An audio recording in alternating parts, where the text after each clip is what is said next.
So we're at the State Fair of Texas, and we're checking out cars. There's a bunch of vehicles here. Unfortunately, the vehicles that we actually want to see are all like red taped off, so you can't look really inside of them. Well, some of them you can look in, but they're far away.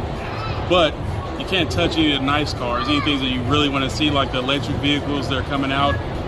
But all the reps are very knowledgeable, and they will help you out and answer a lot of questions. So they're doing it. I give it a thumbs up. Just one though.